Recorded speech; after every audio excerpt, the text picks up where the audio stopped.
Sometimes the worst men can do the most good. Sometimes a heart can change when it matters most. In the old frontier, a giant cowboy named Garrett rode with a gang of outlaws. They robbed and killed without mercy. But after their latest raid, Garrett found a little girl hiding behind a burned wagon. She was maybe 7 years old, scared and crying, left behind to die. Her family was gone. She had nobody. As his gang rode away with their stolen money, Garrett stood there looking at this innocent child.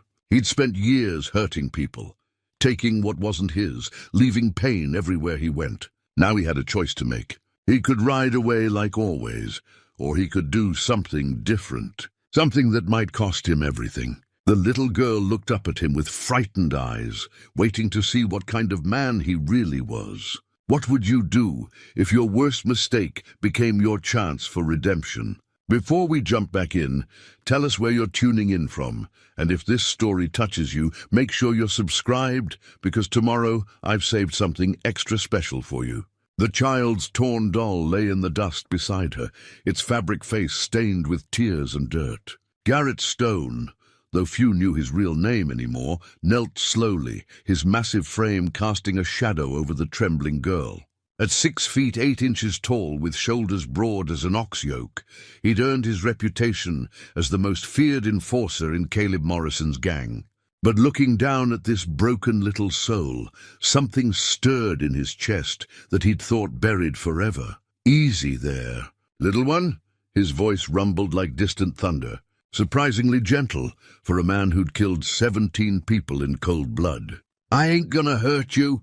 The girl pressed herself deeper into the wagon's charred remains, clutching the doll tighter. Her dress, once probably yellow with tiny flowers, was now torn and blackened. Dirt streaked her face, but her eyes, Lord, those eyes were the clearest blue he'd ever seen. Like mountain lakes before the snow melted into them, Garrett's mind wandered back 23 years, to a small farm outside Kansas City where a different man had lived.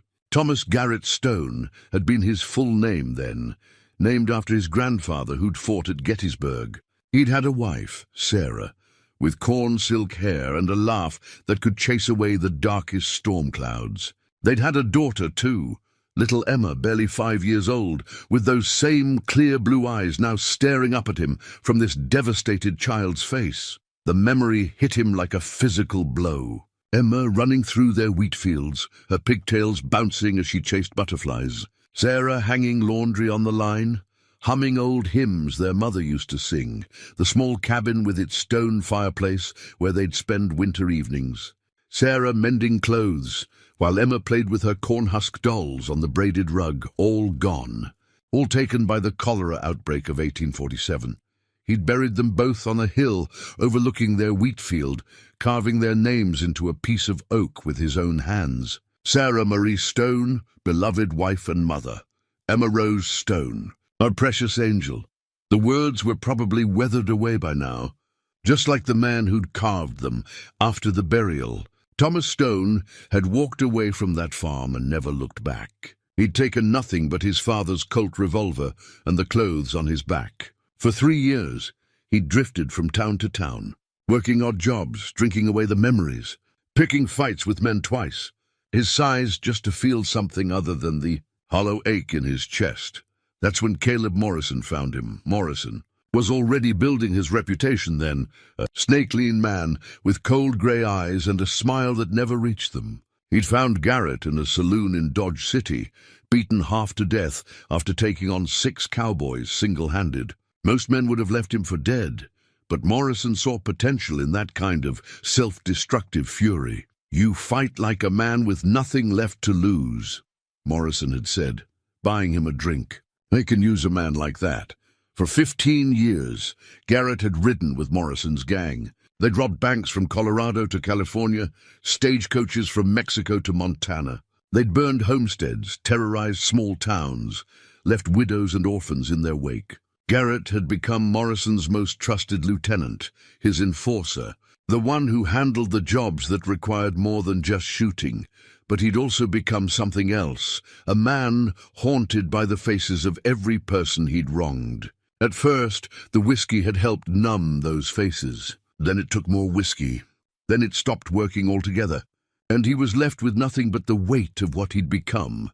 The other gang members called him Giant or sometimes Stoneheart, thinking it was because of his size and ruthlessness. They didn't know it was because his heart had turned to stone the day he buried his family. They didn't know that every night, when he thought they were sleeping, he pulled out a silver pocket watch, Sarah's wedding gift to him, and stared at its face. Frozen forever at 3:17, the exact moment Emma had drawn her last breath in his arms. "Mister." The small voice brought him back to the present. The girl was looking at him with those devastating blue eyes, her fear beginning to mix with something else. Curiosity, maybe even hope. "Are you going to leave me too?" The question cut through him like a blade. In the distance, he could still hear Morrison's gang whooping and hollering as they rode toward their hideout in the Badlands, their saddlebags heavy with stolen silver from the bank they'd just robbed. The raid on the settlement had been Morrison's idea, a way to cover their tracks by making it look like Indian raiders had hit both the town and the bank. Classic Morrison strategy, maximum chaos, minimum witnesses, but they'd left this witness. This innocent child who'd seen too much, knew too much. Morrison's orders had been clear, no survivors. Yet here she was, forgotten in the smoke and confusion, left to die of exposure or worse. Garrett studied her small face. She couldn't be more than 7, maybe 8 years old. Her brown hair hung in tangled waves around her shoulders, and despite the dirt and tears, he could see she'd been well cared for. Someone had loved this child, had braided ribbons in her hair and kept her dress clean and mended. Someone who was probably lying dead in the ruins of the settlement now. "What's your name, little one?" "Maple," she whispered. "Maple Rose Henderson. My mama named me after the tree outside our window." Fresh tears spilled down her cheeks. "She said I was her little maple leaf, always changing colors with the seasons." Garrett's chest tightened. Emma used to call herself his sunflower, always turning toward the light. The similarities were too painful, too perfect to be coincidence. Maybe this was God's way of giving him a second chance, or maybe it was the devil's way of torturing him for his sins. "Maple's a pretty name," he said softly, reaching out slowly to pick up her torn doll. The fabric was still warm from being pressed against her body. "What's her name?" He nodded toward the doll. "Rosebud," Maple said, her voice getting a little stronger. "Papa made her for me last Christmas. He said every little girl needs a friend who'll never leave her." Her voice broke on the last words.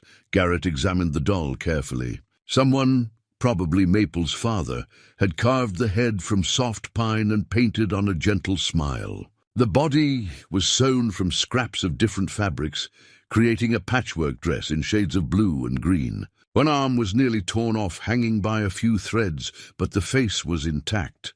"I think I can fix Rosebud's arm," Garrett said, pulling a needle and thread from his saddlebag. Cowboys learned to mend their own gear, and his fingers, despite their size, were surprisingly nimble. "Would you like that?" Maple nodded, edging slightly closer as she watched him work. His hands, which had held guns and dealt death for 15 years, now moved with careful precision to repair a child's beloved toy. As he sewed, Garrett found himself talking, something he hadn't done in years, outside of planning raids or threatening victims. "I had a little girl once," he said quietly, "about your age. She had a doll, too, made from corn husks and apple twigs. Called her Sunshine because she had yellow yarn hair. What happened to her?" Maple asked, her natural childhood curiosity overcoming her fear. Garrett's hands stilled for a moment. "She got sick. Her and her mama both. Sometimes that happens, even to good people. Especially to good people, seems like. Did they go to heaven?" The question hung in the air between them. Garrett had stopped believing in heaven the day he buried his family. He'd stopped believing in God, in justice, in anything except the cold comfort of revenge against a world that took away everything good and left only pain behind. But looking at this child's trusting face, he found himself nodding. "Yeah, little one. I believe they did." He finished repairing Rosebud's arm and handed the doll back to Maple. She clutched it to her chest, and for the first time since he'd found her, she smiled, just a small one. But it lit up her whole face. "Thank you," she whispered. Those two simple words hit Garrett harder than any punch he'd ever taken. When was the last time someone had thanked him? When was the last time he'd done something worthy of thanks? He couldn't remember. In the distance, a dust cloud on the horizon caught his attention. Riders approaching fast, probably Sheriff Duncan Cross and his posse. Morrison's gang had been terrorizing this territory for months, and Cross had been tracking them relentlessly. The old sheriff was getting close, too close. Morrison would be furious that they'd left such obvious signs of their presence. Garrett looked down at Maple, still hugging her repaired doll. He could catch up with Morrison's gang in an hour of hard riding. Could hand her over to them, let Morrison finish what they'd started. It would be the smart play, the safe play for a man with a price on his head. But as those blue eyes looked up at him with something dangerously close to trust, Garrett made a decision that would change everything. "Maple," he said, his voice steady despite the chaos in his heart. "How would you like to take a ride with me? Somewhere safe, away from all this smoke and sadness." She considered this seriously, as children do when adults treat them with respect. "Will you stay with me? I don't want to be alone anymore." Garrett felt something crack inside his chest, not breaking but opening. "Like ice on a pond when spring finally comes." "Yeah, little one," he said, gently lifting her onto his massive black stallion. "Midnight. I'll stay with you." "That's a promise." As they rode away from the smoking ruins of her former life, Garrett pulled out his pocket watch one more time. For the first time in 15 years, he wound it, listening to its steady tick as the hands began to move again. Time, it seemed, had started flowing forward once more. Behind them, the dust cloud grew larger. Ahead of them lay the unknown. But for the first time in longer than he could remember, Thomas Garrett Stone felt something he'd thought was dead forever. Hope. 3 days later, Garrett and Maple rode into the dusty streets of Dead Rock, a frontier town that had seen better days. The morning sun cast long shadows between the weathered buildings, and the few people on the street gave them curious, wary glances. Word traveled fast in small towns, and a giant man with a small child was the kind of story that spread like wildfire. Garrett had chosen Dead Rock carefully. It was far enough from Morrison's usual territory to provide temporary safety, but close enough to civilization that Maple could get proper food and medical attention. The child had been brave during their journey, never complaining about sleeping under the stars or eating hardtack and jerky. But Garrett could see she was wearing thin. Dark circles shadowed her eyes, and she'd grown quieter with each passing mile. As they dismounted in front of the town's small general store, Garrett noticed the wanted poster nailed to the post beside them. His own face stared back at him, a crude but recognizable sketch offering $500 for Thomas Giant Stone, wanted for robbery, murder, and conspiracy. The bounty had doubled since last year. "Mr. Garrett." Maple's small hand slipped into his, and he quickly positioned himself to block her view of the poster. "Are we safe here?" "We're going to do our best to be, little one," he said, lifting her down from Midnight's back. "Let's get you some proper clothes and a hot meal." The general store's bell chimed as they entered, and the proprietor, a thin man with nervous eyes, looked up from his ledger. His gaze moved from Garrett's imposing figure to the small girl at his side, and something in his expression shifted from suspicion to curiosity. "Can I help you folks?" "The little lady needs some clothes," Garrett said, his tone carefully respectful. "And we could both use supplies for the road." While Maple browsed the small selection of children's clothing with wide-eyed wonder, she'd never been in a real store before, Garrett gathered provisions. Beans, coffee, hardtack, ammunition. The essentials for a man planning to stay on the move. "She's a pretty little thing," the storekeeper observed quietly. "Your daughter?" Garrett hesitated. In the 3 days they'd been traveling together, several people had made the same assumption. Each time he'd felt an unexpected warmth at the words, followed immediately by guilt. He had no right to claim this child, no right to the happiness that simple assumption brought him. "I'm taking care of her," he said finally. "Papa Garrett." Maple's excited voice carried across the store as she held up a blue dress with tiny white flowers. "Look, it's almost like my old one." The word Papa hit Garrett like a physical blow. He started to correct her, to explain that he wasn't her father, couldn't be her father, but the joy on her face stopped him. When was the last time he'd seen her truly smile? "It's beautiful, Maple," he said instead. "Why don't you pick out 2 dresses, and maybe a warm coat for when it gets cold?" As they completed their purchases, Garrett became aware of eyes watching them through the store's front window. A man in a dark coat, standing too casually across the street. Another leaning against the saloon's porch, pretending to read a newspaper. His instincts, honed by 15 years of staying one step ahead of the law, were screaming danger. "We need to go," he told Maple quietly, scooping up their packages. But as they stepped outside, Sheriff Duncan Cross emerged from the alley beside the store, his star gleaming in the morning sun. Behind him stood 4 deputies, all with their hands resting on their gun butts. Cross was a man in his 60s, weathered by decades of frontier justice. His steel-gray hair was neatly trimmed beneath his hat, and his pale blue eyes held the steady gaze of someone who'd seen too much evil to be easily fooled. But when those eyes fell on Maple clinging to Garrett's leg, they softened slightly. "Thomas Stone," Cross said, his voice carrying the authority of law and the weight of years. "You're a hard man to find." Garrett's hand moved instinctively toward his gun, then stopped as he felt Maple's small fingers grip his coat. He couldn't draw on a lawman in front of her. "I couldn't let her see that side of him." "Sheriff," Garrett said carefully, "I'm not looking for trouble." "Trouble seems to follow you anyway," Cross replied. "That was quite a mess your gang left back at Henderson Creek. Good people died there." Maple made a small sound of distress, and Garrett placed a protective hand on her shoulder. "Some things ain't what they appear to be, Sheriff." Cross studied them both for a long moment. "No, I reckon they ain't.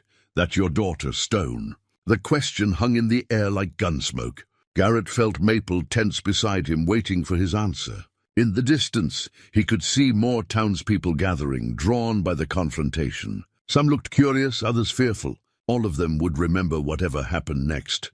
"She's under my protection," Garrett said finally. Interesting way to put it. Cross took a step closer, his hand still near his weapon. "See, we found something interesting in the ruins of Henderson Creek, a little girl's room, untouched by the fire. Toys still in their places, clothes still folded neat as you please. Like someone had been real careful not to disturb it." Garrett said nothing, but his jaw tightened. "Now most outlaws," Cross continued, "they don't have much regard for children's belongings. They take what they want and burn the rest. But this room, it was almost like someone had protected it. Like maybe someone wanted that little girl to know her things were safe." "Sheriff Cross." Maple's small voice cut through the tension. "Are you going to hurt Papa Garrett?" Cross's eyes widened slightly at the word Papa, and Garrett saw something shift in the lawman's expression. Understanding, maybe, or perhaps just confusion about why a notorious outlaw would be caring for a child who clearly adored him. "No, little miss," Cross said gently, crouching down to Maple's level. "Nobody's going to hurt anybody today. But I need to ask Papa Garrett some questions." "Adult questions." Maple looked up at Garrett with those trusting blue eyes. "Will you come back?" "I'll do my best, little one," Garrett said, his voice rough with emotion. But as Cross's deputies moved to flank him, a new sound cut through the morning air, the thunder of approaching hoofbeats. Lots of them. Garrett's blood went cold as he recognized the distinctive whistle that echoed between the buildings. Morrison's calling card, "Everyone inside." Cross barked to the townspeople as armed riders poured into Dead Rock's main street. "Now!" Caleb Morrison sat tall in his saddle, at the head of 8 men, his cold grey eyes scanning the scene until they found Garrett. A smile spread across his thin lips, the kind of smile a snake might wear, if snakes could smile. "Well, well," Morrison called out, his voice carrying easily across the street.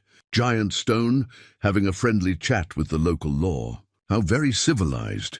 Beside Morrison rode Quinn Rattler Hayes, a volatile man with dead eyes and a reputation for cruelty that made even other outlaws nervous. The rest of the gang spread out, surrounding the area with practiced efficiency. "Morrison," Garrett said, stepping protectively in front of Maple. "This doesn't concern you." "Oh, but it does," Morrison said, dismounting with fluid grace. "See, when one of my men goes missing with valuable property, it becomes very much my concern." "Hello there, little lady."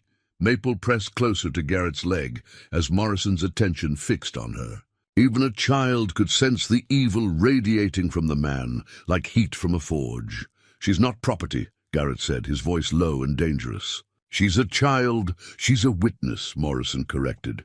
"The only witness to an unfortunate incident that was supposed to have no witnesses." "You understand my dilemma?" Sheriff Cross stepped forward, his own gun now drawn. "This is still my town, Morrison. The girl is under the law's protection now." Morrison laughed, a sound like breaking glass. "Your law, Sheriff? Your law couldn't catch us in 15 years of trying. What makes you think it can protect one small child?" The tension in the street was thick enough to cut with a knife. Townspeople peered out from windows and doorways, sensing that violence was about to erupt in their quiet street. Garrett could feel Maple trembling against his leg, could hear her rapid breathing. This was the moment he'd known would come. The moment when his old life collided with the new one he was trying to build. He could surrender, try to protect Maple by giving himself up. Or he could fight, risking her life in the crossfire. But as he looked down at her small, frightened face, he realized there was a third option. One that would cost him everything he'd been for the past 15 years. "But might save the only thing that mattered now, Morrison," Garrett said, his hand moving slowly away from his gun and holding it up empty. "Let's make a deal." The deal Garrett proposed was simple. He would leave Deadrock immediately, taking Maple with him, and Morrison's gang would follow, but at a distance. No violence in the town, no innocent blood spilled. Morrison, intrigued by this unexpected development, agreed to the terms with his characteristic cold smile. 24 hours, giant, Morrison had said. "Then we come for you both." Now, 3 hours later, Garrett and Maple were deep in the wilderness, following game trails that most men would never find. Midnight carried them both with steady determination, the big stallion sensing the urgency in his rider's posture. "Papa Garrett." Maple's voice was small against his chest where she rode, wrapped in his coat against the mountain chill. "Why did those bad men want to hurt me?" Garrett considered his answer carefully. In the past 3 days, he'd learned that Maple was far more perceptive than most children her age. She'd seen her family murdered, witnessed the destruction of her world. Yet she still possessed an incredible resilience that both amazed and humbled him. Sometimes, "Little one, bad people do bad things because they're afraid," he said finally. "They're afraid of getting caught, afraid of facing what they've done wrong. Are you afraid?" The question caught him off guard. Was he afraid? He'd spent 15 years believing he was beyond fear, that death held no terror for a man who'd already lost everything. But now, feeling Maple's small body pressed against his chest, hearing her breathing soft and steady despite everything she'd endured, he realized fear had found him again. "Yeah," he admitted. "I'm afraid something might happen to you." They rode in silence for a while, following a creek that wound between towering pines. The afternoon sun filtered through the branches, creating patterns of light and shadow on the forest floor. It was beautiful country, the kind of place where a man might build a cabin, raise a family, live in peace. The kind of place Thomas Stone had once dreamed of finding with Sarah and Emma. As they climbed higher into the mountains, Garrett began teaching Maple the basics of wilderness survival. How to read the signs that indicated water nearby, which berries were safe to eat and which would make her sick. How to move quietly through the forest without disturbing the natural sounds that could warn them of danger. She absorbed everything with the quick intelligence of a child who'd learned that knowledge could mean survival. But more than that, Garrett could see she enjoyed their lessons. For her, this was an adventure with her new papa, a chance to learn things no other little girl knew. "Look there," Garrett said, pointing to a broken branch hanging at eye level. "What do you think that tells us?" Maple studied the branch carefully. "Something big went through here? Bigger than us?" "That's right. Probably a bear from the height of that break. Fresh, too, See how the wood is still white where it snapped?" She nodded solemnly, filing away this information with all the rest. Garrett found himself marveling at her capacity for learning, her natural curiosity about the world, despite all its cruelties. As evening approached, they made camp in a small clearing beside the creek. Garrett built a careful fire, small enough not to be seen from a distance, positioned so the smoke would disperse among the trees. While he tended to the flames, Maple gathered small stones to make a circle around it, just as he'd shown her. "Papa Garrett," she said as they shared a simple meal of hardtack and jerky, "will you tell me about your little girl? The one who went to heaven?" The request hit him like a punch to the chest, but looking at her earnest face in the firelight, he found he couldn't refuse. Slowly, carefully, he began to talk about Emma, how she'd loved to chase butterflies, how she'd insisted on helping Sarah with the cooking, even though she was too small to reach the stove. How she'd fallen asleep every night to the sound of Sarah's lullabies. "She sounds nice," Maple said when he finished. "I bet she would have liked me." "Yeah?" Garrett said, his voice thick with emotion. "I think she would have loved you." As Maple curled up beside the fire with Rosebud clutched in her arms, Garrett kept watch. The forest around them was alive with night sounds. Owls calling, small animals rustling through the underbrush, the distant howl of a coyote. Normal sounds that indicated they were alone, at least for now. But Garrett knew Morrison wouldn't give up easily. The man was persistent as a bloodhound and twice as vicious. He'd follow them to the ends of the earth, if necessary, driven by his obsession with leaving no loose ends. And Maple, innocent, brave little Maple, was the biggest loose end of all. Around midnight, Garrett heard what he'd been dreading, the soft whinny of horses in the distance. Morrison's men, closer than they should be, much closer. Moving carefully to avoid waking Maple, Garrett crept to the edge of their camp and peered into the darkness. There, firelight flickering through the trees maybe half a mile away, too far to be an immediate threat, but close enough that they'd have to move at first light. When he returned to the fire, he found Maple sitting up, clutching Rosebud. "I heard horses," she whispered. "Yeah, little one. We'll need to move on in the morning. Are you going to fight them?" The question hung between them like smoke from the dying fire. Garrett looked at this child, this brave, remarkable little girl who'd already seen too much violence, and made a decision that surprised even him. "Not if I can help it," he said. "Fighting should be the last thing a man does, not the first." "My papa used to say that too," Maple said softly. "He said real strength was knowing when not to use it." Her papa had been a wise man, Garrett thought. A good man who'd raised a daughter with courage and kindness. The kind of man Thomas Stone might have been if life had taken a different turn. "Your papa was right," Garrett said. "Now try to get some sleep. We've got a long day ahead of us."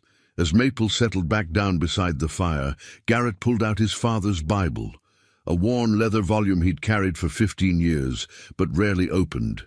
By the flickering light, he found himself reading passages he hadn't thought about since his childhood. Words about redemption, about second chances, about the possibility that even the worst sinner might find grace.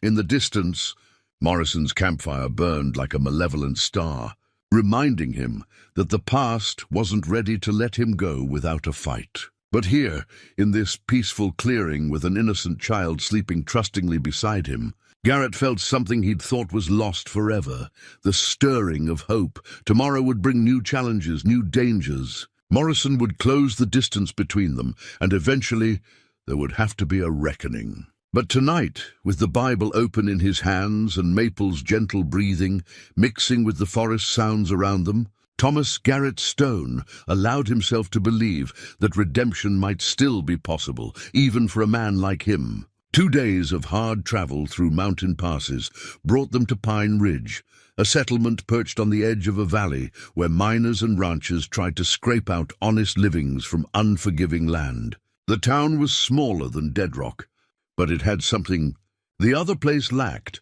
a sense of community that showed in the way people nodded to each other on the street and helped load wagons without being asked. Garrett approached the settlement cautiously, keeping to the tree line until he was sure no unwelcome faces waited in the dusty streets. Maple rode in front of him on midnight, her new blue dress clean and pressed from their careful washing in a mountain stream that morning.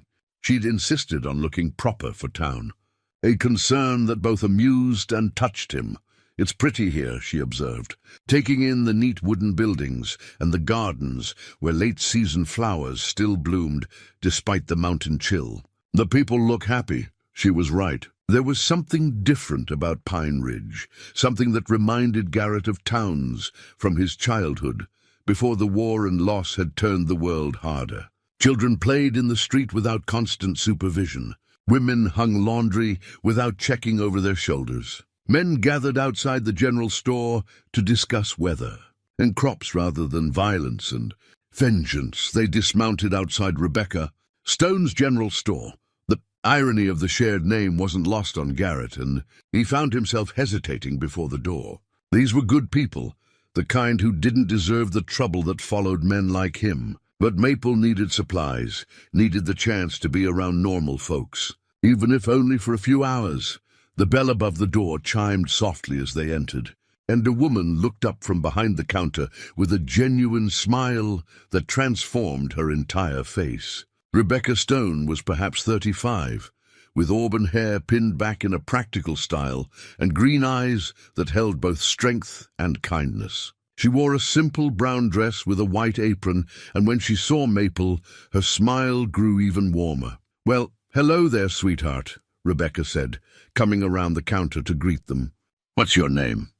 "Maple Rose Henderson," Maple replied, with the careful politeness Garrett had been teaching her. "This is Papa Garrett." Rebecca's eyes moved to Garrett, and he saw the slight hesitation that always came when people first took in his imposing size. But instead of fear, he glimpsed something like understanding, as if she recognized the gentleness he was trying so hard to cultivate. "Welcome to Pine Ridge," Rebecca said. "What can I help you folks with today?"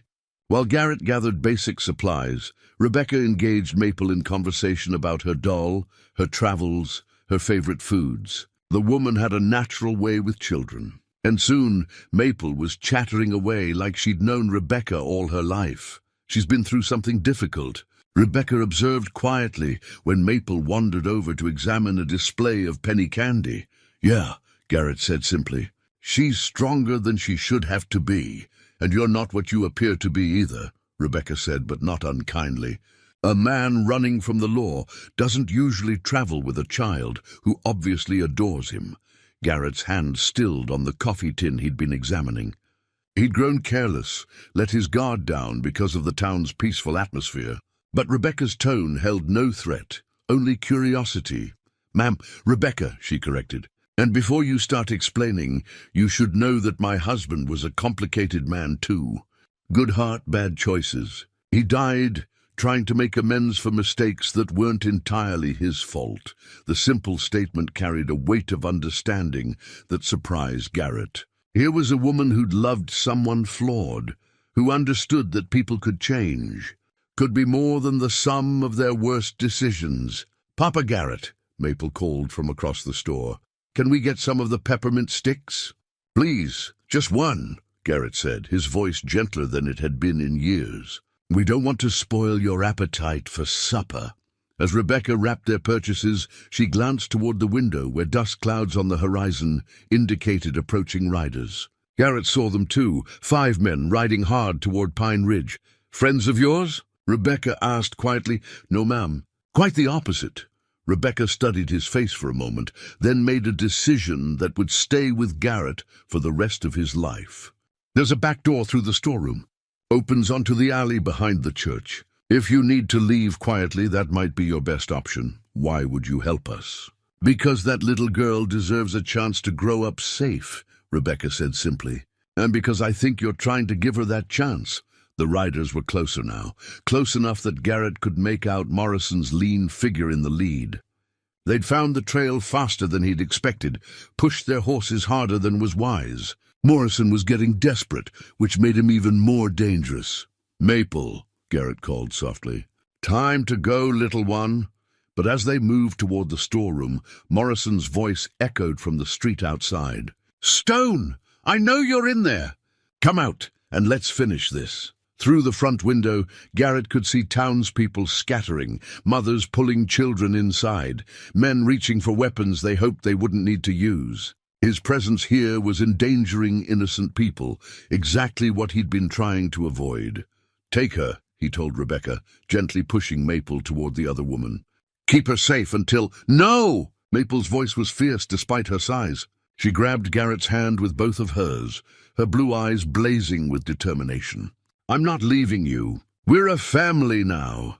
The words hit Garrett like a physical blow. Family. When had he started thinking of them that way? When had this frightened child become the center of his world? "Stone!" Morrison called again. "You've got 1 minute, then we start shooting." Rebecca moved with swift efficiency, grabbing a shotgun from beneath the counter and checking its load. "I won't let them hurt a child in my store," she said firmly. "Ma'am, you don't understand what you're getting into." "I understand plenty," Rebecca interrupted. "I understand that child loves you, and you'd die for her. I understand that makes you better than the men outside, whatever you might have done before." Through the back window of the storeroom, Garrett could see an elderly man approaching, the preacher from the church, moving with purpose despite his age. Behind him came other townspeople, men and women who'd decided they wouldn't let strangers terrorize their community. "Looks like Pine Ridge doesn't scare easy," Rebecca observed with grim satisfaction. Garrett looked down at Maple, still clinging to his hand, then at Rebecca standing ready to defend them, then at the growing group of townspeople outside. For 15 years, he'd believed he was alone in the world, that no one would ever stand with him against the darkness he'd helped create. He'd been wrong. The standoff ended not with gunfire, but with words, when Reverend Thomas Caldwell stepped into the street between Morrison's gang and the townspeople. His voice carried the authority of a man who'd served as chaplain in the war and had seen enough violence to last several lifetimes. "Gentlemen," the preacher said, his white hair gleaming in the afternoon sun, "this is a peaceful town. We'd prefer to keep it that way." Morrison's laugh was cold as winter wind. "Preacher, you're interfering with business that doesn't concern you." "Any business involving the terrorizing of children concerns me greatly," Caldwell replied, his tone never wavering from calm reasonableness. "Perhaps we could discuss this like civilized men." What followed was a tense negotiation that ended with Morrison agreeing to withdraw, but only after making it clear that his patience was wearing thin. As the outlaws rode away, Garrett saw the promise of violence in Morrison's eyes. This wasn't over. It was just delayed. That evening, as Maple slept peacefully in a real bed at the town's small boarding house, Garrett sat with Reverend Caldwell on the church steps, watching stars emerge in the darkening sky. "She's not really your daughter," Caldwell said quietly. "It wasn't a question. No, sir. But I aim to protect her like she was, and her real family." Garrett was quiet for a long moment. "Gone. Killed by men I used to ride with." Caldwell nodded, unsurprised. "I've seen men carry that kind of guilt before. The war produced plenty of it. Question is, what are you planning to do with yours?" It was a fair question, one Garrett had been wrestling with since the moment he'd found Maple behind that burned wagon. For 15 years, he'd carried his guilt like a stone in his chest, letting it harden him, turn him into something he'd never intended to become. "But now, I used to have a family," Garrett said suddenly, the words coming out before he could stop them. "Wife and daughter. Lost them both to disease. I thought God was punishing me for something, so I decided to give him a good reason. And now—" Garrett looked toward the boarding house where Maple lay sleeping, probably clutching Rosebud and dreaming of happier days. "Now I think maybe he's giving me a second chance. Question is whether I'm man enough to deserve it." Caldwell was quiet for a moment, studying Garrett's weathered face in the starlight. "In my experience, son, the men who question whether they deserve redemption are usually the ones who need it most. The ones who truly don't deserve it never wonder about it at all. They talked long into the night about faith and forgiveness, about the weight of past choices and the possibility of future grace." Caldwell spoke of soldiers he'd counseled during the war, men who'd done terrible things in terrible circumstances and struggled to find their way back to the light. The hardest person to forgive the preacher said as midnight approached, "is usually yourself. But that little girl in there, she's already forgiven you for whatever you think you've done wrong. Children have a gift for seeing what's real in a person's heart." The next morning brought new challenges. Word had spread through the mountains about the confrontation in Pine Ridge, and with it came the realization that Morrison wouldn't give up easily. Other towns might not be as welcoming. Other communities might choose to side with the outlaw gang rather than risk their anger. But there were also unexpected gifts. Rebecca packed them supplies for the road and slipped a small cloth bag into Maple's hands, peppermint sticks and licorice. For when the trail gets long, several townspeople offered quiet words of encouragement, and Reverend Caldwell pressed a small leather Bible into Garrett's hands. For the journey ahead, the preacher said, both the outer one and the inner one. As they prepared to leave Pine Ridge, Garrett found himself carving something he hadn't made in 15 years, a toy. Using his knife and a piece of soft pine, he shaped a small horse for Maple, complete with a flowing mane and proud stance. "It's beautiful," Maple said, turning the wooden figure over in her small hands. "What's its name?" "That's for you to decide," Garrett said, lifting her onto Midnight's back. "Every horse needs a good name. Hope," Maple said immediately. "Her name is Hope." The choice of name wasn't lost on Garrett as they rode out of Pine Ridge, heading deeper into the mountains where the air was thin and the trails treacherous. Hope, something he'd thought was lost forever, now carved in wood and held in a child's trusting hands. Their journey through the high country was both beautiful and dangerous. They followed game trails that wound between towering peaks, crossed streams running crystal clear with mountain snowmelt, and camped in meadows where wildflowers still bloomed despite the approaching winter. But always they were being followed. Sometimes Garrett caught glimpses of distant riders, dark shapes moving against the skyline. Other times it was just a feeling, the prickle between his shoulder blades that came from 15 years of being hunted and hunting others.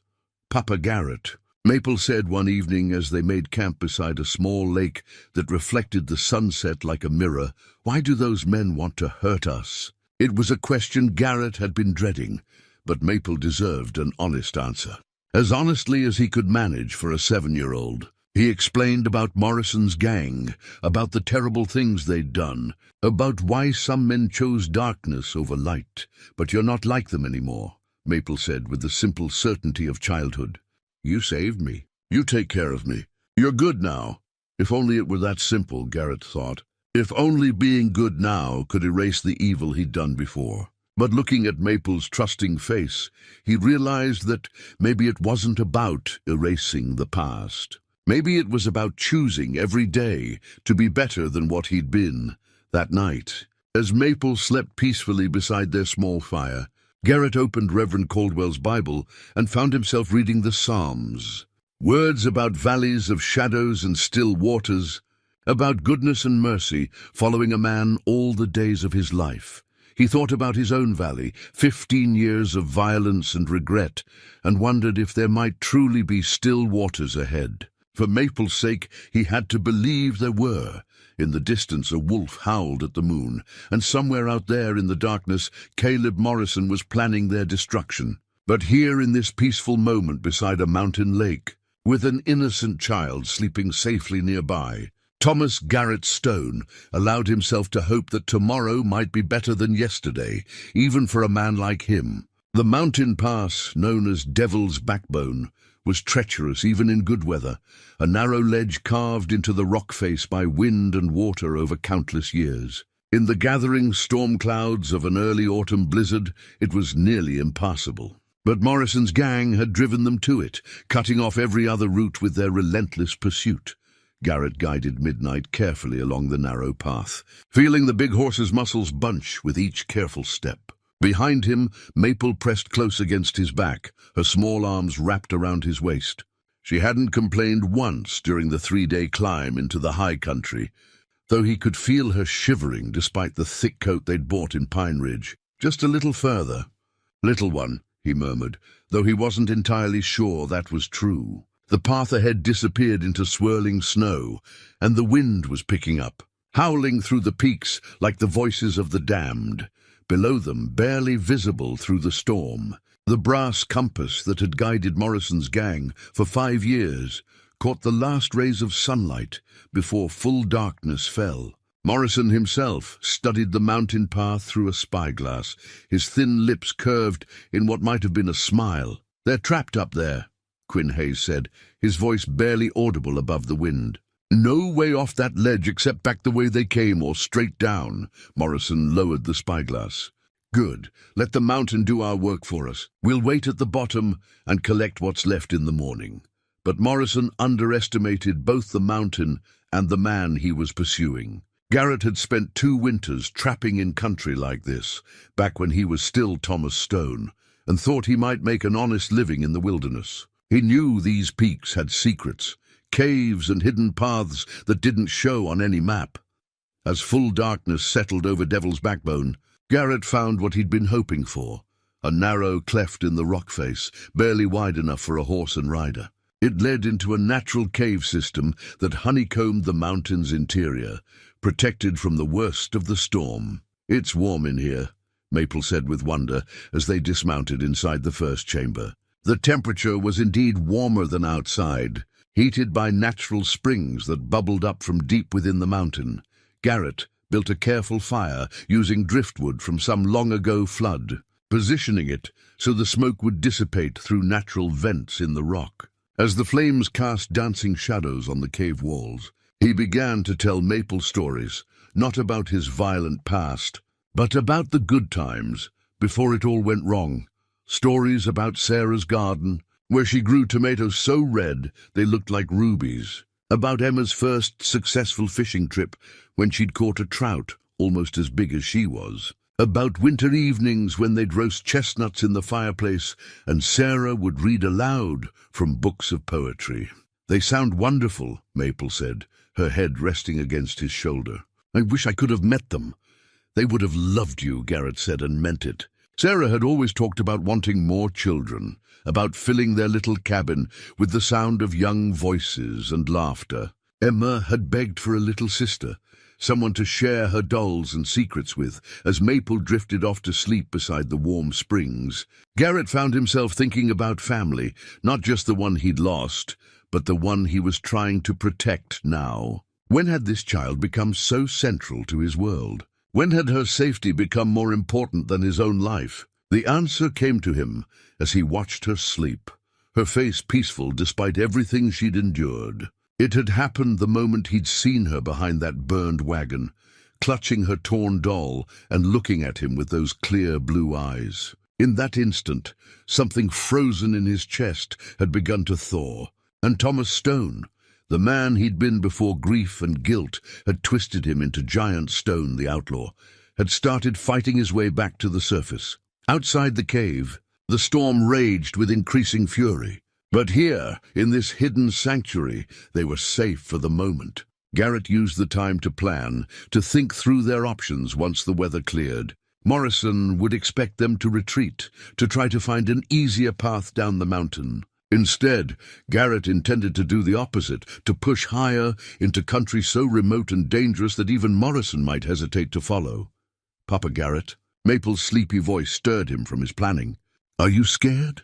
The question caught him off guard, as her questions often did. Was he scared? Yes, but not in the way he'd expected. He wasn't afraid of dying. Death had been a companion for so long, he'd almost welcomed it. But the thought of failing Maple, of letting harm come to her because of his mistakes, terrified him. "A little," he admitted. "But being scared isn't always bad. Sometimes it helps us be more careful, make better choices." "My papa used to say that courage isn't not being scared," Maple said, settling back against his side. "It's being scared but doing the right thing anyway."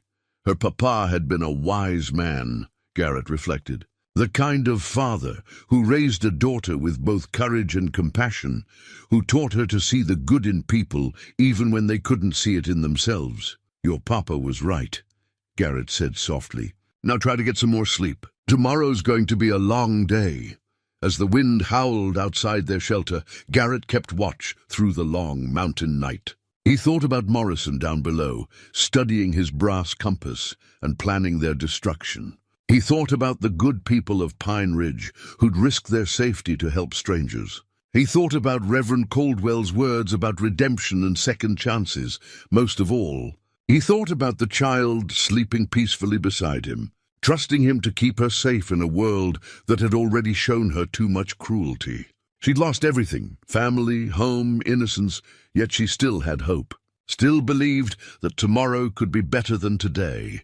Maybe that's what redemption really meant, Garrett mused, as dawn began to lighten the sky outside their cave. Maybe it wasn't about erasing the past or earning forgiveness through suffering. Maybe it was simply about choosing day after day to be worthy of a child's trust.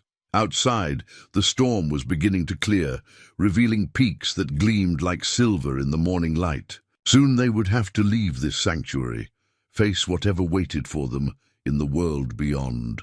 But for now, in this moment of peace, Thomas Garrett Stone allowed himself to believe that love might indeed be stronger than violence, hope more enduring than despair. Even for a man like him, Fort Salvation rose from the high desert plateau like a vision from another world, its adobe walls the color of sandstone and sunset. Captain Samuel Wright had built it as much fortress as military outpost, a refuge for travelers and a deterrent to the outlaw gangs that plagued the territory. As Garrett and Maple approached its gates on a crisp morning after 5 days of mountain travel, Garrett felt something he hadn't experienced in years: hope for genuine sanctuary.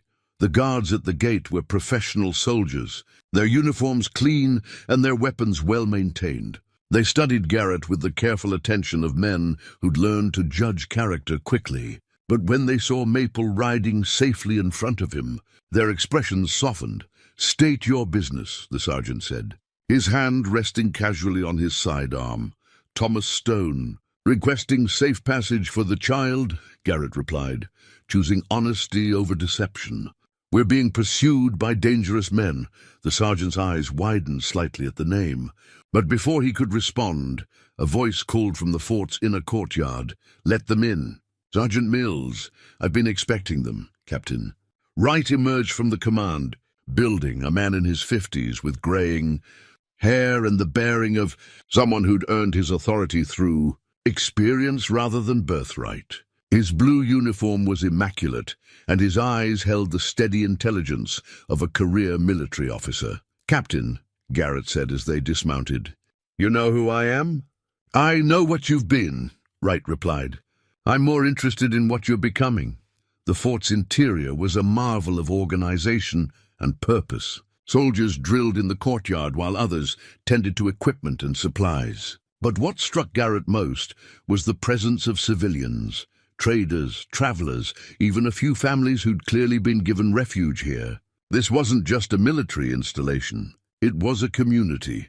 Wright led them to his private office, where maps covered the walls and reports lay neatly stacked on a heavy wooden desk. As Maple played quietly with her wooden horse in a corner chair, the captain poured coffee and studied Garrett with professional assessment.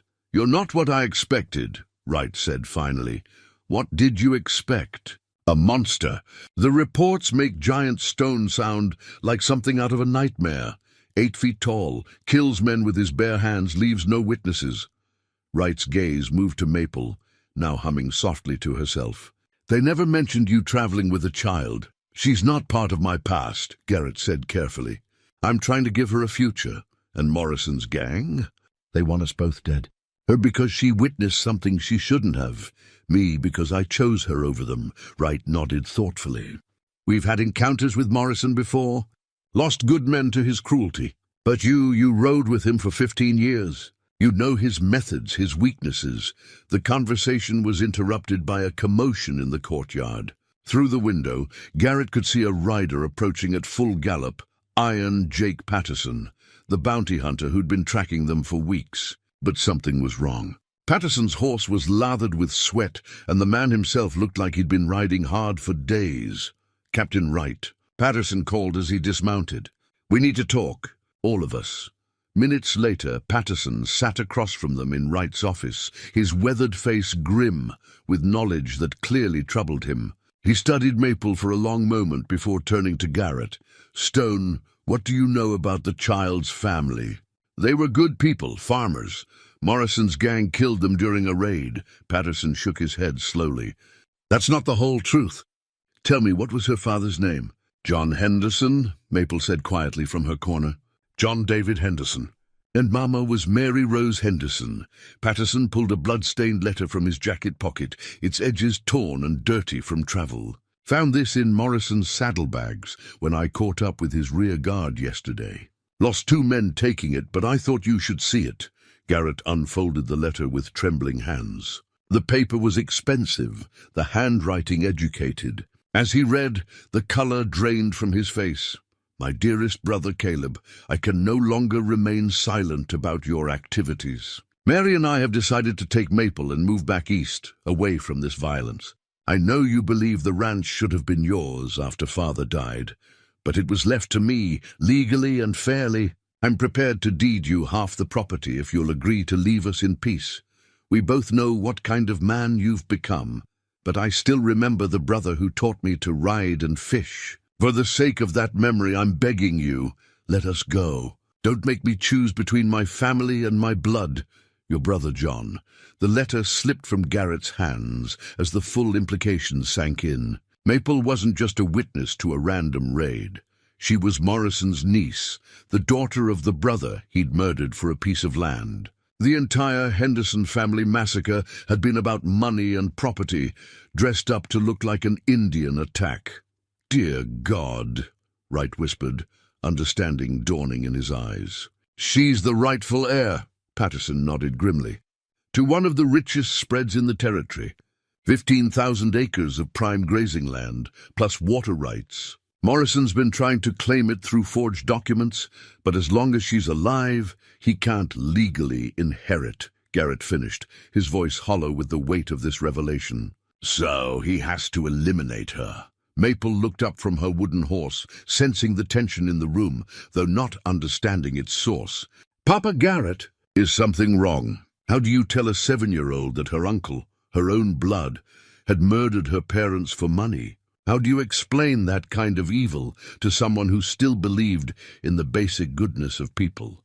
"We're just talking, little one," Garrett said gently. "Keep playing with hope."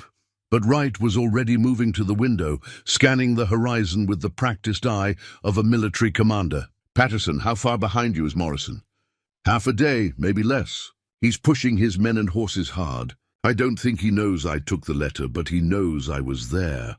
"Then we have time to prepare," Wright said, his voice taking on the crisp tone of command. "Sergeant Mills." The sergeant appeared in the doorway instantly. "Sir, sound general quarters. All civilians to the inner compound. I want every rifle on the walls and every soldier at his post. We're about to have unwelcome visitors." As the fort erupted into organized activity, Garrett found himself looking at Maple with new eyes. This brave, resilient child wasn't just an orphan he'd rescued.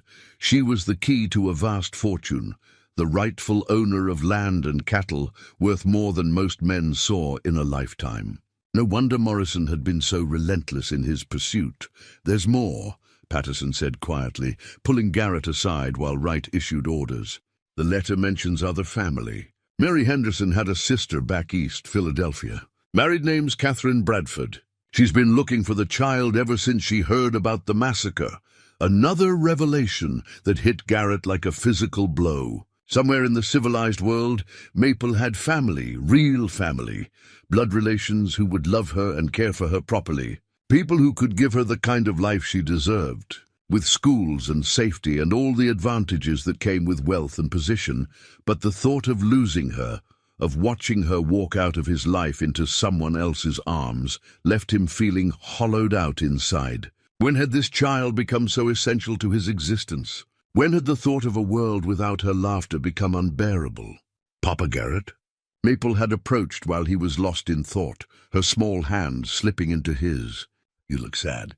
Are you thinking about your Emma again?" The simple question, asked with such innocent concern, nearly broke his heart. This remarkable child who'd lost everything and faced danger with courage beyond her years was worried about his feelings. "Yeah, little one," he said, lifting her into his arms. "But also thinking about you, about keeping you safe." "I am safe," she said, with the absolute certainty of childhood. "I'm with you, if only it were that simple." Outside, the sounds of preparation continued as Wright's soldiers readied for siege. Soon Morrison would arrive with his gang, demanding vengeance and inheritance. There would be violence, possibly death, definitely destruction.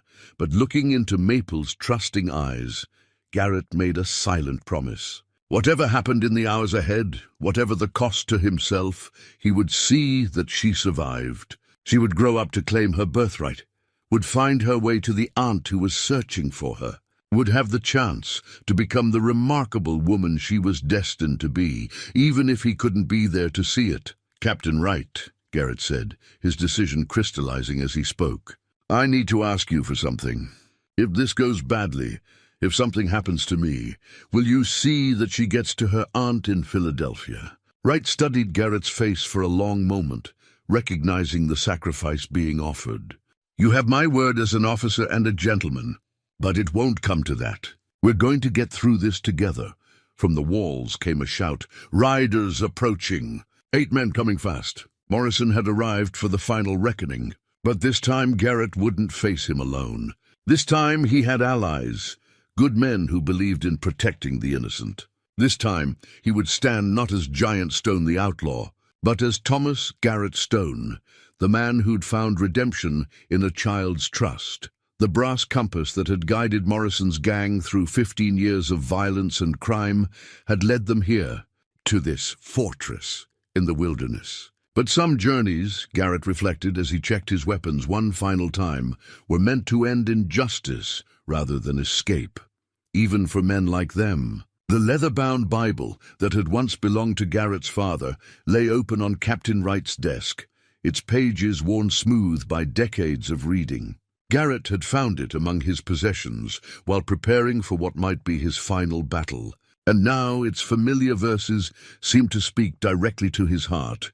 "Yea, though I walk through the valley of the shadow of death, I will fear no evil, for thou art with me." Outside Fort Salvation's walls, the desert stretched endlessly under a sky that promised another scorching day. But here, in the captain's quarters where Maple slept peacefully on a small cot, Garrett felt something approaching peace. The child had weathered everything, the loss of her family, the revelation of her uncle's betrayal, the constant threat of danger, with a resilience that humbled him. "She's stronger than most grown men I've known," Captain Wright observed quietly, joining Garrett at the window where the first light of dawn was beginning to paint the eastern mountains gold.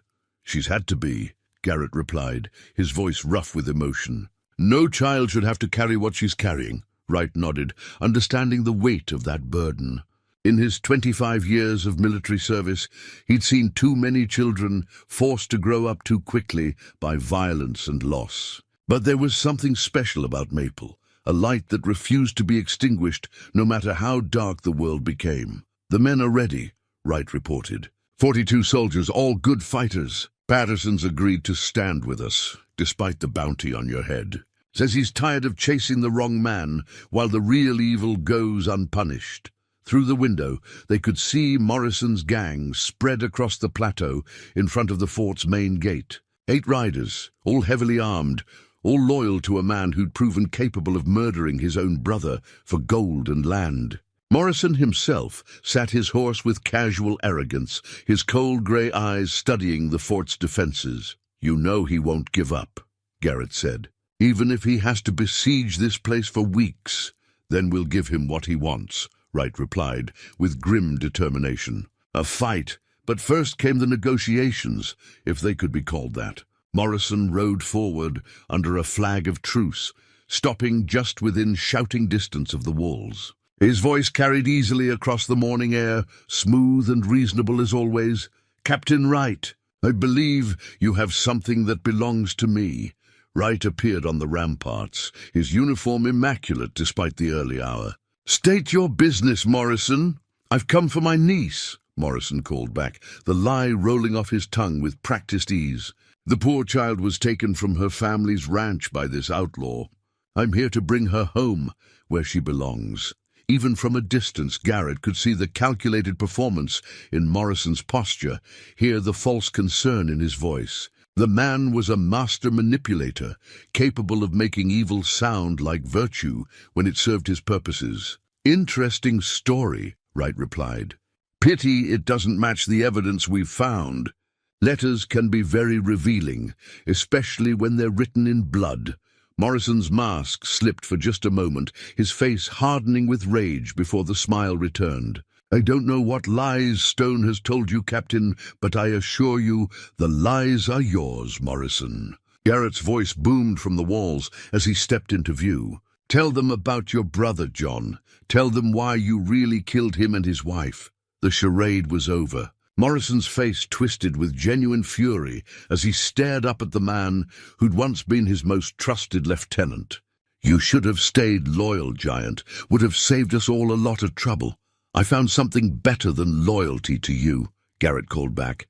And I found something worth dying for. Morrison's laugh was like the sound of breaking glass. That child.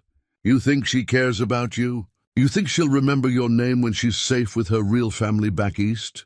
The words were designed to wound, and they found their mark. Garrett felt the familiar ache in his chest as he thought about Maple's eventual departure, about the life she would build, far from the violence that had shaped his world. But the pain was tempered by something stronger, the knowledge that her future mattered more than his own happiness. Maybe not, Garrett admitted, but she'll be alive to forget me, and that's enough. The negotiations, such as they were, ended there. Morrison wheeled his horse around and rode back to his men, his intentions clear. There would be no peaceful resolution, no compromise. Only violence and blood, and the hope that justice might somehow prevail over evil. As the sun climbed higher, the preparations for battle intensified. Wright's soldiers checked their weapons and ammunition, while civilians huddled in the fort's inner compound.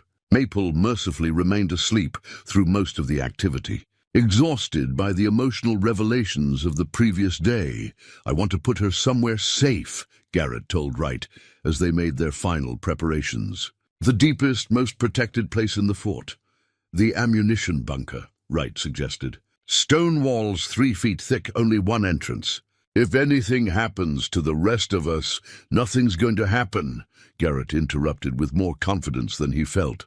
We're going to end this today. But even as he spoke the words, doubt gnawed at his heart.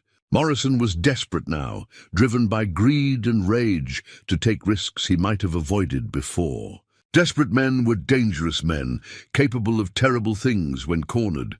The first shots came at noon, when the desert heat shimmered off the rocks like water, and the sun beat down mercilessly on both attackers and defenders. Morrison's men approached under cover of boulders and scrub brush, their rifles picking at the fort's defenses with methodical precision.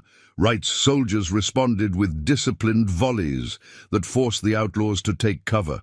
But it was clear this would be a long, grinding fight. Morrison had positioned his men well, using the natural terrain to minimize their exposure while keeping constant pressure on the fort's walls. They're trying to wear us down, Patterson observed, crouched beside Garrett behind the stone parapet. Morrison knows he can't take this place by direct assault, so he's playing for time. Time for what? Wright asked, pausing to reload his rifle. Reinforcements, Garrett said grimly.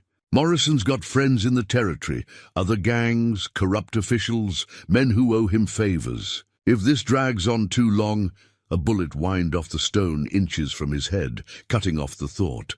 Below in the compound, he could see soldiers moving ammunition and supplies, preparing for a siege that might last days or weeks. The fort was well stocked, but Morrison only needed to wait them out.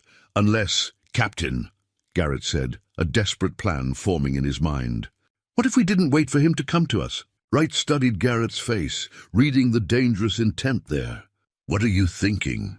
I'm thinking Morrison wants me more than anyone else. He's made this personal, turned it into a matter of pride. If I went out there, absolutely not, Wright said firmly. That's suicide, and you know it. Maybe. Or maybe it's the only way to end this without getting everyone killed. They were interrupted by a new sound. Hoofbeats approaching from the east, raising dust clouds that couldn't be ignored. Garrett's heart sank as he counted the riders. At least 20 men, all armed, all riding hard toward Fort Salvation. Morrison's reinforcements had arrived. Well, Wright said with grim humor, that changes things considerably. Through his spyglass, Garrett could see Morrison greeting the newcomers, a mixed group of outlaws, drifters and gun-for-hire types drawn by the promise of easy money. 28 against 42 should have been good odds for the fort's defenders, but sieges were different from open battle. The attackers could afford losses. The defenders couldn't. Papa Garrett. Maple's small voice came from behind them, and Garrett turned to see her standing in the doorway, clutching Rosebud and looking confused by all the noise and activity. "I thought you were sleeping." "Little one," he said, kneeling to her level, "the loud noises woke me up. Are the bad men here?" There was no point in lying to her. She'd lived through too much to be fooled by gentle deceptions. "Yeah, they're here. But we're not going to let them hurt you." Maple studied his face with those impossibly wise blue eyes. "You're scared again." "A little," Garrett admitted. "But remember what your papa told you about courage? Being scared but doing the right thing anyway," she recited solemnly. "That's right." He lifted her into his arms, holding her close while bullets continued to whistle overhead. "And right now, the right thing is keeping you safe." As he carried her toward the ammunition bunker, the safest place in Fort Salvation, Garrett found himself praying for the first time in 15 years. Not for victory or vengeance, but for something much simpler. The chance to see Maple grow up safe and happy, even if he wasn't there to witness it. Outside, Morrison's enlarged force was beginning to tighten the noose around Fort Salvation. But inside these adobe walls, a man who'd spent half his life spreading death and destruction was making his final stand for something pure and good and innocent. The battle for Maple's life and perhaps his own soul was about to begin. Morrison's silver-handled revolver caught the afternoon sunlight as he raised it above his head, signaling the final assault on Fort Salvation. The weapon was a Colt Navy .36, ornately engraved with scenes of death and violence that seemed fitting for the man who'd used it to murder his own brother. It was the same gun that had ended John Henderson's life, the same gun that had silenced Mary Henderson's screams, and now Morrison intended to use it to finish what he'd started. The explosion that breached Fort Salvation's main gate shook the desert floor like an earthquake. Morrison's men had used stolen mining dynamite, placing it with the precision of professionals who understood destruction. Stone and adobe flew through the air as smoke billowed from the gaping wound in the fort's defenses. "Here they come!" Captain Wright shouted, his voice carrying over the din of battle, as Morrison's enlarged force poured through the breach like water through a broken dam. Garrett had positioned himself at the main gate, knowing that Morrison would want to face him personally when the moment came. His own weapons were ready, twin Colt .45s that had served him through 15 years of violence. But now, for the first time, he would use them not to take life, but to protect it. The first wave of attackers met withering fire from Wright's disciplined soldiers. Men fell on both sides as bullets whined through the smoky air and ricocheted off stone walls. But Morrison's reinforcements kept coming, driven by the promise of easy money and the reputation of their leader. Quinn Hayes led a flanking attack along the fort's eastern wall, his dead eyes showing no emotion as he shot down anyone who opposed him. But Wright's men had fought Apache and Comanche in this country. They knew how to defend fortified positions against overwhelming odds. "Hold the line!" Wright commanded, his own rifle adding to the devastating crossfire. "Make every shot count." Through the chaos, Garrett caught glimpses of Morrison himself, moving with the cold calculation of a professional killer. The outlaw leader wasn't taking unnecessary risks. He was directing his men with tactical precision, using their numbers to pin down the defenders while he sought his primary target. A young soldier named Private Collins fell beside Garrett. blood spreading across his blue uniform as he clutched a wound in his shoulder. Without hesitation, Garrett pulled the boy to safety behind an overturned supply wagon. "Stay down, son," Garrett said, pressing his own bandana against the wound. "Help's coming. Don't let them through," Collins gasped. "Don't let them get to the civilians." It was the kind of courage that reminded Garrett why he'd once believed in honor, before grief and rage had twisted him into something darker. These soldiers were fighting for something bigger than themselves, just as he was fighting for Maple now. The battle raged for what felt like hours, but was probably only minutes. Morrison's men were skilled fighters, but they lacked the discipline and defensive advantage of Wright's garrison. Several of the outlaws tried to surrender when they realized the assault was failing. But Morrison shot one of them himself, a clear message that retreat wasn't an option. Patterson appeared at Garrett's side, his own guns blazing as he helped hold the central position. "Morrison's working his way around to the ammunition bunker," the bounty hunter shouted over the gunfire. "I think he knows where the girl is." The revelation hit Garrett like a physical blow. Somehow, Morrison had figured out where they'd hidden Maple, or perhaps he was simply methodical enough to check every building in the fort. Either way, the child was in immediate danger. "Hold here," Garrett commanded, then sprinted across the courtyard toward the bunker, dodging bullets and leaping over debris from the explosion. He arrived just as Morrison himself was forcing open the bunker's heavy door, the silver-handled revolver gleaming in his hand. Through the opening, Garrett could see Maple pressed against the far wall, her small face white with terror, but her chin raised in defiance. "Uncle Caleb," she said, her voice steady despite her fear. "Papa Garrett says you're a very bad man." Morrison's laugh was cold as winter wind. "Papa Garrett? Child, that man has killed more people than you have fingers and toes. He's not your papa, he's a monster who's been using you." "No," Maple said with the absolute certainty of childhood faith. "He saved me. He takes care of me. He reads me stories and makes me toys and keeps me safe from men like you." Morrison raised his gun, pointing it directly at the little girl who'd inherited everything he'd killed to possess. "Well, child, let's see if your papa can save you from this." But as Morrison's finger began to tighten on the trigger, Garrett's voice rang out from the bunker entrance. "Morrison! Face me, you coward! Face the man you made!" The outlaw leader turned, his cold grey eyes meeting Garrett's across the length of the bunker. Here, finally, was the confrontation that had been building for weeks, the reckoning between the man Garrett had been and the man he was trying to become. Morrison's smile was sharp as a knife blade. "Hello, giant. Ready to die for something that was never really yours?" Maple's torn doll lay in the corner of the ammunition bunker, but it was no longer the broken toy Garrett had first seen behind that burned wagon.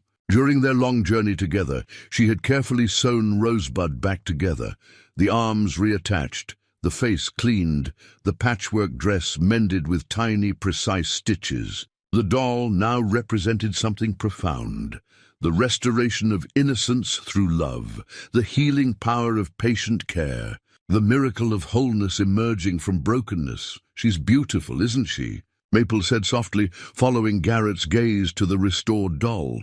Even in this moment of ultimate danger, with Morrison's gun pointed at her heart, the child's first instinct was to comfort others. Morrison's face twisted with disgust. "Enough of this sentiment. You've caused me more trouble than you're worth, you little—" "Watch your tongue," Garrett said, his voice carrying the promise of violence. "There's a child present, a child who's about to become an orphan again," Morrison replied. But there was something different in his tone now. Uncertainty, perhaps, or the first stirring of doubt. The standoff stretched between them like a taut wire. Two men, who'd once been partners, now facing each other across an unbridgeable gulf of moral choice. Morrison represented everything Garrett had been, cold, calculating, willing to destroy innocence for personal gain. Garrett now embodied something Morrison couldn't understand, a man transformed by love, redeemed by sacrifice. "You know what I find fascinating, giant," Morrison said, his gun never wavering from Maple. "How quickly you've forgotten what you really are. Do you think this child would love you if she knew the truth?" If she knew about the families you've destroyed, the children you've made orphans. The words were designed to wound, and they found their mark. Garrett felt the familiar weight of guilt pressing down on him, all those faces from his violent past, all those lives cut short by his actions. Morrison was right about one thing. Garrett's hands were stained with innocent blood, but then Maple's voice cut through his self-doubt, like sunlight through storm. "Clouds, Papa Garrett isn't that man anymore," she said with quiet conviction. "People can change. People can choose to be better." Her simple faith hit both men like a physical force. Morrison's mask slipped for a moment, revealing something raw and painful underneath, perhaps a memory of the boy he'd once been, before greed and violence had corrupted his soul. But the moment passed, and his grip on the silver-handled revolver tightened. "Pretty words from a pretty child," Morrison snarled. "But the world doesn't work that way. Bad men stay bad, and good people—" He gestured with his gun toward Maple. "Good people die young." "Not today," Garrett said, and in that moment his transformation was complete. He was no longer Giant Stone the outlaw, haunted by guilt and driven by self-hatred. He was Thomas Garrett Stone, protector of the innocent, guardian of hope, a man who'd found redemption in a child's trust. Morrison saw the change too, and for the first time in their long relationship, Garrett saw fear in the outlaw leader's eyes. This wasn't the broken man he'd manipulated for 15 years. This was someone new, someone dangerous in an entirely different way. "You can't win this, Giant," Morrison said, but his voice lacked its usual confidence. "Even if you kill me, there are others. The girl will never be safe." "Then I'll keep her safe," Garrett replied simply. "For as long as I draw breath, I'll stand between her and men like you." Morrison's laugh was bitter. "Men like me? You mean men like us? We're the same, Giant. We always have been." "No," Maple said, stepping forward despite the gun trained on her. "He's not like you at all. He's kind and gentle and brave. He reads me stories and makes me toys, and he's killed 17 people." Morrison shouted, his composure finally cracking. 17 human beings, including women and children. How's that for kind and gentle? The accusation hung in the air like smoke from gunpowder. Maple looked at Garrett, her blue eyes searching his face for the truth she somehow already knew. "Did you do those things, Papa Garrett?" The moment of ultimate honesty had arrived. Garrett could lie, could protect her from the knowledge of his past crimes, or he could trust her with the truth and hope that love was indeed stronger than judgment. "Yes, little one," he said quietly, "I did those things. I was a very bad man for a very long time." Morrison smiled triumphantly, certain that this revelation would destroy the bond between them. But Maple surprised them both. "But you're not a bad man now," she said, her voice steady and sure. "You're my papa, and you love me, and that's what matters." The simple acceptance, the unconditional forgiveness, broke something open in Garrett's chest, not breaking apart, but breaking free. The last chains of guilt and self-hatred fell away, leaving him lighter and stronger than he'd felt in 20 years. Morrison, seeing his psychological gambit fail, raised his gun with desperate fury. "If sentiment won't kill him, lead will." But as Morrison's finger tightened on the trigger, Maple did something that changed everything. She stepped directly in front of Garrett, her small body shielding the man she'd chosen as her father. 6 months after the battle at Fort Salvation, autumn painted the Henderson Ranch in shades of gold and crimson that took Garrett's breath away. The land that had once been soaked with blood and sorrow now rang with the laughter of children and the sounds of honest work. Maple, no longer the terrified child hiding behind a burned wagon, ran through the pastures with 3 other youngsters who'd found their way to this sanctuary. For the lost and abandoned, the new deed of ownership lay framed on the mantel of the ranch house's stone fireplace, its legal language transforming what had been Morrison's greed into Maple's legitimate inheritance. But more than land and cattle, the document represented justice restored, and a future built on legitimate foundations rather than violence and theft. Garrett stood on the porch of the main house, watching as Rebecca Stone, now Rebecca Henderson, hung laundry on the line while keeping one eye on the children playing in the yard. She'd closed her store in Pine Ridge to join them here, drawn not just by growing affection for Garrett, but by the vision they'd all begun to share. A place where damaged children could heal and broken adults could find redemption. Papa Garrett. Maple called from the pasture where she was teaching the other children to ride. Come see how good Tommy's getting. Tommy Brennan, 8 years old and orphaned when Apaches raided his family's farm, sat proudly on the back of a gentle mare named Buttercup. 2 months ago, he'd barely spoken above a whisper. Now his face glowed with accomplishment as he guided the horse in a careful circle. "That's fine riding, son," Garrett called back, and the word son came as naturally as breathing. In the past 6 months, 4 children had found their way to the Henderson Ranch. Tommy, little Sarah Collins, whose father had died at Fort Salvation, 12-year-old Miguel Santos, who'd escaped from a brutal mining camp, and 9-year-old Hope Whitman, whose grandmother could no longer care for her. All of them called Garrett Papa, and he'd discovered that his capacity for love was far greater than he'd ever imagined. The territorial marshal was here earlier, Rebecca said, joining him on the porch with a cup of coffee that steamed in the cool morning air. Captain Wright kept his word about that commission. Garrett nodded, fingering the silver star pinned to his vest. Marshal Thomas Stone, he'd reclaimed his given name along with his honor, was responsible for keeping the peace across 3 counties of frontier territory. It was work that suited him, using his knowledge of criminal methods to protect the innocent rather than prey upon them. The irony wasn't lost on him that he now hunted the kind of men he'd once been, but there was profound satisfaction in the symmetry of it. Every outlaw he brought to justice was, in some small way, an act of penance for his own past crimes. "Any word from Philadelphia?" he asked, though he dreaded the answer. Rebecca's expression grew gentle. "Catherine Bradford, Maple's aunt, she's still writing letters. Still wants to meet her."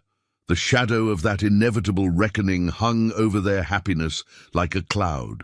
Legally and morally, Maple belonged with her blood family, with people who could give her advantages and opportunities that a reformed outlaw never could. But the thought of losing her, of watching her walk out of his life into someone else's arms, still made his chest tight with grief. "What does Maple say about it?" "The same thing she always says," Rebecca replied with a sad smile. "This is my home, and you're my family." She doesn't understand why anyone would want to take her away from the people who love her. Neither did Garrett, but he was learning that love sometimes meant letting go. If Catherine Bradford could give Maple a better life, education, society, security, then his own feelings didn't matter. The child's welfare had to come first. A distant dust cloud on the horizon drew his attention, and Garrett automatically tensed until he recognized the approaching riders. Sheriff Duncan Cross and 2 of his deputies, riding at a leisurely pace that suggested this was a social call rather than official business. "Afternoon." "Marshal," Cross said as he dismounted, his weathered face creased in what might have been a smile. "Mrs. Henderson." The old sheriff had become an unlikely ally since the events at Fort Salvation, his respect for Garrett growing as he watched the former outlaw dedicate himself to protecting others. They'd worked together on several cases, Cross's experience combining with Garrett's unique insights to bring justice to the frontier. "Sheriff," Garrett replied. "What brings you out this way?" "Official business, actually." Cross reached into his saddlebag and withdrew an envelope bearing official seals. "Communication from the territorial governor." Garrett's heart sank. Official communications usually meant complications, and complications usually threatened the fragile peace they'd built here at the ranch. But as he read the document, his expression shifted from worry to amazement. It was a full pardon for all past crimes, signed by the governor and authenticated with the territorial seal. More than that, it was a commendation for his service as marshal, citing his role in breaking up 3 outlaw gangs and his establishment of the Henderson Ranch as a haven for displaced children. "How?" was all Garrett could manage. "Captain Wright's been busy," Cross explained. "Wrote letters to everyone who mattered, documented everything you've done since Fort Salvation. Seems you've got friends in high places now, Marshal." Rebecca read over his shoulder, her eyes bright with unshed tears. "You're free, Thomas." "Truly free? Free!" The word echoed in Garrett's mind as he watched the children playing in the yard, as he felt the weight of the marshal's star on his chest, as he stood beside the woman who'd become his partner in both life and purpose. For the first time in 20 years, Thomas Garrett Stone was exactly where he belonged, doing exactly what he was meant to do. "Papa Garrett," Maple's voice carried across the yard as she ran toward the porch, her face glowing with excitement. "Mrs. Rebecca's teaching me to read recipes. I'm going to make biscuits for everyone." As she threw herself into his arms, this remarkable child who'd saved his soul simply by trusting him to save her life, Garrett felt the last shadows of his past finally fade away. He was home at last, surrounded by love and laughter and the simple joy of being needed. Sometimes, he reflected as evening painted the sky in shades of hope, the worst men really could become the best fathers. Sometimes grace truly was stronger than guilt, love more enduring than violence, even for men like him.